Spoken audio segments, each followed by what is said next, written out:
Ford and the UAW. Ford and the UAW. Now, I've been covering this story. I've been on top of it.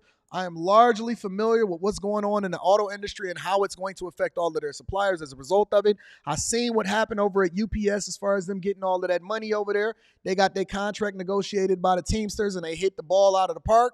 UPS is going to be probably raising prices in order to pass that over into the consumers. Inflation is going to continue to go up. And the UAW seen that and they said, listen, we want our share too. We want our fair share too. And Ford responded, right?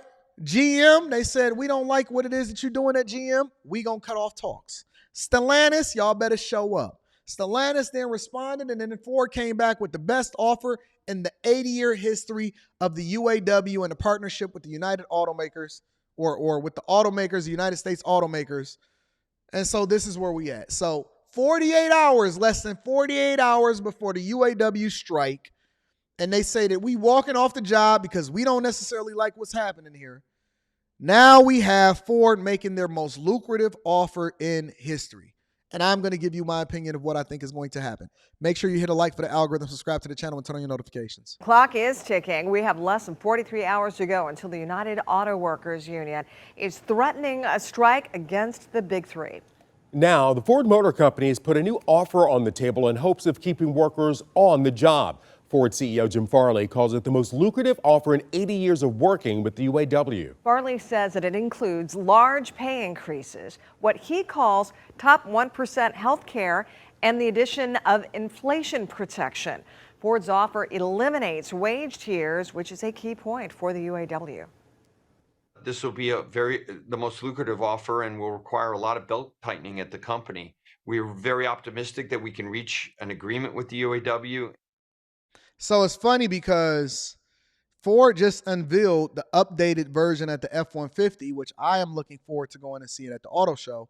Last year, we went to the charity preview, which was good. You know, you see me with my tux on, my suit and tux. I seen a few people there. I had on the Submariner. We went and seen D-Nice partying over in Eastern Market. And so we had a great time. It was a phenomenal time, right?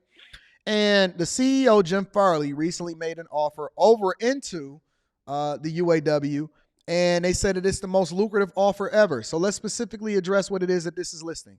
Large pay increases. Obviously, they don't want to say how much because they're still at the negotiating table, and they have less than 48 hours in order to come to a conclusion, which they would then extend over into their membership for a vote to see whether or not they agree with it. But it's the UAW's job, the leadership at the UAW, right, for them to negotiate on the behalf of its members. Top 1% health care. Now, that's one thing that people have always had a job at the UAW or at these automakers, Ford, Chrysler, and GM. They've always said that, man, the health care is great, the benefits is great, so on and so forth, right? Added inflation protection. I'm assuming that they're basically saying that their wages and the things that they have as a total compensation package will largely be in line with the fact that the cost of living continues to go up. And so they want to make sure that it's at least in line with inflation, meaning that if inflation is at 6%, 7%, then the protections or the wage increases would largely be associated with that, all right? And then last but not least, a lot of people are not familiar with the tiered system, right? The tiered system is something that came into place during the Obama administration, right? We had so many layoffs amongst automakers and downsizing because people were largely losing their homes, not paying their car notes. It was defaults all the way across the board. And it was a lot of layoffs at that particular time. And so in order to get the auto industry humming again, they did a few things. One of the things that they did was they extended loans and they allowed for Chrysler and GM to file for bankruptcy and then reconfigured their debt and largely get rid of a lot of their debt, which stuffed a lot of their suppliers and everybody that supported those automakers. It stuffed them with large figure debts, but Obama said everybody got to take a haircut. Ford was one of the only automakers that didn't file for bankruptcy. And that was largely based off of Alan Mulally, who came from Boeing, I believe. He came from an airline company, right, in order to come over as CEO of Ford. And then they basically mortgaged the entire Ford brand, including the logo itself, in order to stay in business. Now, that's how they seen this coming a long time ago. And so they were able to avoid bankruptcy, Ford and Tesla, Tesla was coming into fruition and they was basically going out of business practically. They were able to avoid bankruptcy while Chrysler and GM did file for bankruptcy. But a part of what it is that they negotiated in order to be able to get those loans from the Obama administration and from the federal government, and they had to get those loans. You know why they had to get the loans? Because they had already gave the loans out to the banks. They said that the banks was too big to fail. And so in order to justify giving the money to the banks, the automakers was also able to get a leg up because they were the backbone of what was being manufactured here in the United States of America, including all of the suppliers. Okay? So then they created a tier system. The tier system allowed for people that were already within these automakers that did still have a job, that wasn't laid off, maintain whatever it is that their current level of compensation was. The second tier, or the two-tier system, allowed for them to hire them at a lower rate that allowed for them to compete worldwide and hopefully keep more jobs here in America. Maybe I should run for office. Maybe I should run for office at a UAW or something like that, because I am so familiar and I am so aware and intimately familiar with the history of all of these companies are and why it is that they are in the situation that they're in, which give you more context as to how they can negotiate a more fair contract, right? But the two-tier system allowed for them to, A, satisfy the current workers and that they didn't have to force them to get a haircut, and then B, it was to hopefully encourage more jobs, encourage competition across America, and then also on top of that, allow for them to become more profitable, which then allow for them to then move into the next generation of workers and compensation and reinvestment back into the automakers to give them solid footing, which it did. And we have to, even though I do not like the Obama administration, we have to give him some credit for being able to shepherd the auto industry through the crisis that Bush and Clinton let them into in the years prior. We have to. I am an equal accountability smoke giver, but I also have to give credit where credit is due. Obama was the one that shepherded them through this whole crisis in 2008 when he got elected, that allowed for them to then become a more profitable system and save all three automakers. That is a fact. They created the two-tier system to allow for them to then create jobs for more people, which people were just happy to get a job back then, right? But now these same two-tier workers are saying, oh, we don't like these automakers no more. Even though you gave us a position, even though we didn't have anything, you gave us a job when we didn't have anything, and now we want to eliminate the tier system, or we gonna strike. So that is really basically what it is that we're looking at right now, okay? The most lucrative offer, and will require a lot of belt tightening at the company. We're very optimistic that we can reach an agreement with the UAW. Now, the union is calling for a 46% pay increase, the elimination of two-tier wage systems, restoration of cost of living pay, and retiree health coverage, along with a 32-hour work week. And now that's the one thing that I wouldn't be going for. That's the one thing that I would not be going for. I would not be going for no 32-hour work week. Listen, you asking for a bit too much now. I'm willing to give you the increases. I'm willing to tighten belts. We're willing to take on less white-collar workers, whatever it is that you want to do. But let's be clear. A 32-hour work week is unreasonable. A 32-hour work week is unreasonable. Retiree health coverage is a completely different conversation. A lot of people don't even know that. Well, I get into that later. That's going to be saved for tomorrow's show. Don't worry about it. 7 Action News reporter Peter Maxwell is joining us live right outside the UAW Solidarity Center. And Peter, how are plants in Metro Detroit, how would they be impacted? Well, a total of 25 plants would be, impacted across Metro Detroit, and that's over 140,000 UAW workers that would be out on the picket lines. And there are 13 Ford plants included in that, 5 GM plants, and 7 Stellantis plants. We are now less than 48 hours away before a major strike between the Big Three and the UAW. Definitely a lot of emotions. You know, I've been through this before, unfortunately. Will Norona, a longtime UAW member, currently works at GM's Hamtramck Plant Zero, and 4 years ago was his last strike. And that strike we're going to be reading Super Chat shortly. Thank you, guys. Lasted 2 months. His t-shirt has the names in Sharpie of his fellow coworkers who stood by him, and those times, he says, were tough. This was my shirt from the strike from 2019. Ford CEO Jim Farley responding with a new counteroffer, which he calls it the most lucrative deal in 80 years. And this deal includes large pay increases, top 1% healthcare, he says, adding inflation protection, and he says they're going to be dropping the tiered labor. UAW President Shawn Fain has yet to respond to Ford's new counteroffer. The UAW does have a strike fund with over $825 million in it, but it's just enough to pay over 140,000 UAW members $500 per week for 11 weeks.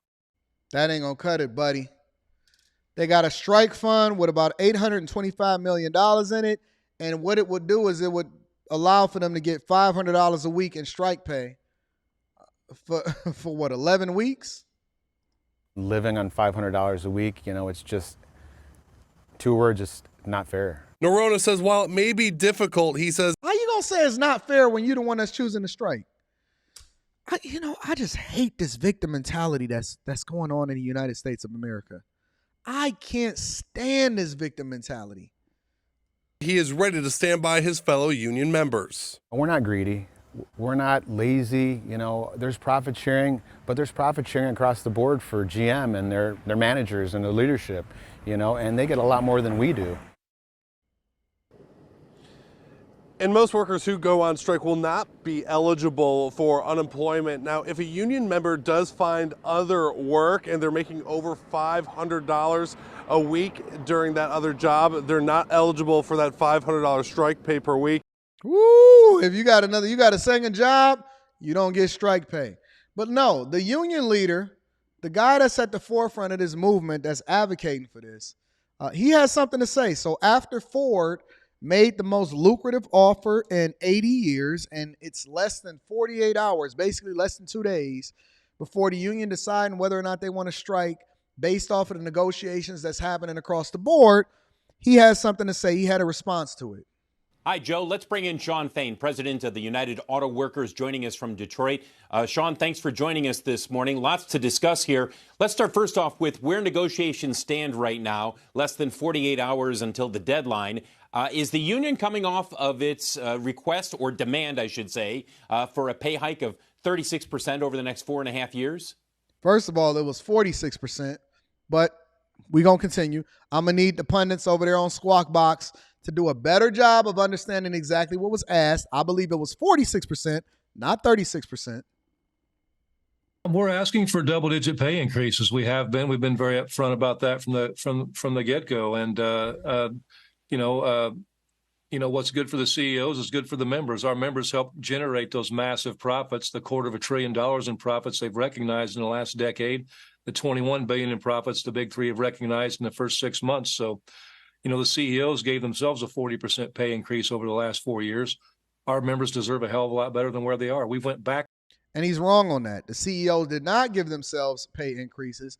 The CEOs negotiated based off of the equity that they get in the company that's largely tied to the performance of the company itself, that gives shareholders and stockholders and board members success. So as the company becomes more successful, that's largely where CEO compensation is tied to. If you look at the base pay of CEOs, that's not where they make the majority of their money. They make the majority of their money off the bonuses and off the performance of the company itself, because it also gives value over to the shareholders. CEO compensation is basically tied to that. So this is a white lie, all right? This basically tells you, or it gives a protesting point, and it paints a picture that's not fully accurate, and it's accurate, but it's a white lie. So when somebody may tell you something, but they don't add the additional context, or they say it in a way to where it paints it as though they're the villains, it's disingenuous. It's disingenuous. A CEO can lose their job in 1 or 2 years. Before Jim Farley, who was the CEO of Ford, the guy that was that was in the CEO position prior to that was only in his position for like 1 or 2 years, and then he completely lost his job and he had to go and find another job. So please stop it. Please stop it. I don't want to hear it. Brittany says, yeah, Anton, all that work is done by the members, so same thing, stop it. No, y'all up there putting in bolts. These people are managing crisis. They going over there and they're negotiating. They finding suppliers. They got to go in and manage an entire evolution over into the EV industry that's largely spearheaded by Tesla. They got to go negotiate. They got to deal with semiconductor chip shortages. They got to go and make sure that they crunching the numbers. They got to come up with the good designs. All y'all got to do is build what it is that they put together. I'm not going for it. You're never going to sit here and tell me that y'all put in the same amount of work as the people at the top. Because if y'all were, then y'all would be compensated accordingly. If you could, then you would go over to a completely different space, and then you would be paid way more to do some of the same things that you're doing, because that would mean that they value what it is that you do just as much as they value that person as a CEO that can go to any Fortune 500 company and get another job tomorrow, probably making more or exceptionally more as a result of it. Why do you think that it's so easy to replace a lot of what these UAW members are doing with robotics? Why do you think that a lot of these jobs is going away? It's not because y'all are so valuable. It's because they can get a monkey to do it. That's a fact. They're automating your jobs because they don't see the value in what it is that you bring, because you're asking for 32-hour work weeks and less work with more pay based off of what somebody else got and not based off of your own merits. See, when I walk into a negotiating table, I'm walking in based off of what it is that I can add into the company, not based off of what somebody else got. And that's the difference. If I'm so easily replaced, then that would mean that I'm less valuable than the person that's making a decision to replace me in the first place. And see, this is the thing that they're not telling y'all. This is why y'all not going over there and getting more education and then moving over into different positions. This is the reason why people have worked for 30 and 40 years. And let's be clear, I am very appreciative of all of these people. I am very appreciative of all of the people that is doing their jobs effectively and is not doing nothing illegally. But let's be clear, if you are easily replaceable, that does not give you the same value as a CEO. You do not do the same thing. You do not make the same decisions. Your compensation is not tied to what it is that you do. Your compensation is not tied directly to whatever it is that's happening to the shareholders. You are going to get your check as long as they are open, as long as you can go to work. You are going to get your check regardless of what it is that you do on a daily basis or not. Their compensation, their job, they are for hire. They are not protected. It is largely tied to the value that they bring into the company, and that's why they're able to negotiate equity into the company and not necessarily just be able to protest their way into the company. It's a difference. It's a difference, and this is why I want my bag chasers and the people here at the Millionaire Morning Show to start thinking differently about the value that they bring, and that's why they want to continue to educate themselves. That's why they want to continue to get new skills. That's why they want to continue to jump from job to job every 3 to 4 years, maybe even 2 to 3 years, depending on what it is that they're looking for, because your compensation is largely tied to what you can negotiate, and the only thing that you can negotiate is the value that you bring. I don't want y'all sitting here running in the Victim Olympics and listen, God bless them if they get the contract that they want. God bless them if they get a 32-hour work week. God bless them if they get a 46% pay raise. But the one thing that I can guarantee you, and you ain't got to like me, but you absolutely going to respect it. The one thing that I can give you, the one thing that I can guarantee you is that your children will not have the same opportunities as you. You know why? You know why? Because they're going to automate and add artificial intelligence, and they're going to make it much easier to be able to build these factories without you. I just did a factory tour about a month ago. You know what I seen inside of the factory? Robots for hundreds of yards. I barely even seen a worker in there. You know why? Because they don't see you as valuable based off of the fact that you continue to stand in that same spot and do the same job, which is respectable. We need you for now. But we're going to out-automate your job in order to make sure that we continue to add value into the company. And Ford, GM, and Stellantis, or whatever version of it is going to continue way after you gone. And you will never be able to get your kid a job there unless they become a software engineer. Unless they become some sort of cybersecurity professional, unless they get an MBA, learn how to understand the culture, add value, understand business, and then be able to level up within the company as far as going up to the C-suite. Other than that, it's over. Yesteryear is done. This is the last good contract that you are going to get that you will then be able to benefit from long term. My advice to you is this is a business. You are forever in competition. And at some point, you're going to have to educate yourself and give yourself multiple streams of income, because the things of yesteryear is over. It's gone. It's done. It's over. I hate to be the one to tell you this. I hate to be the one that step in and then have to be big brother to you. I hate to be the one to have to give you the game, but I'm trying to tell you, stop waiting on the company and thinking that you're going to protest your way to success. It's the same thing that black people thought was going to happen when it came to civil rights. You know what they did? They created an opportunity for somebody else to give them what they want temporarily so that they can then out-innovate them long-term, and then they hijack the civil rights movement in order to make it something else so that they didn't have to deal with them anymore. It's the same thing that's happening in business today. You think that they're not paying attention to what's going on with the negotiations today so that they can then automate the process and spend way more money to not have to deal with you long-term in order to then either move the work over into another country or make sure that they innovate enough to where they don't even need you from a job perspective. I'm trying to tell you how they think. You know why? Because that's why they pay me the big bucks. They pay me in corporate America to figure out how we don't need you. That's what user experience is.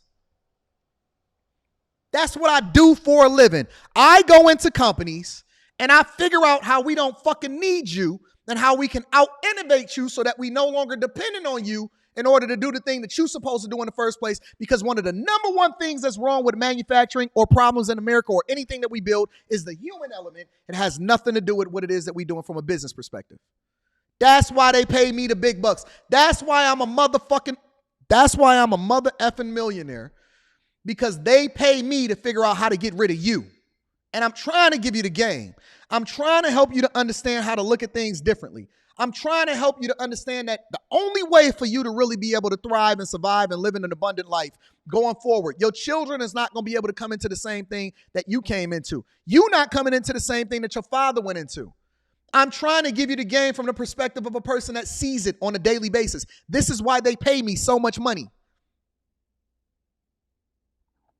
But you don't want to hear me because you in your feelings right now. You think that it's union solidarity. Let me tell you something. When you get laid off from your job, they ain't going to have nothing solid for you. When you get laid off from your job, there will be nothing solid for you. You can click off if you want to. This is the best advice you're going to get. This is the thing that your father should have told you. This is the thing that your father should have told you. Nobody is coming to save you, ever. Get what you can now, make the adjustment for the long term, and do not depend on the union to save you from your job, because they cannot save you.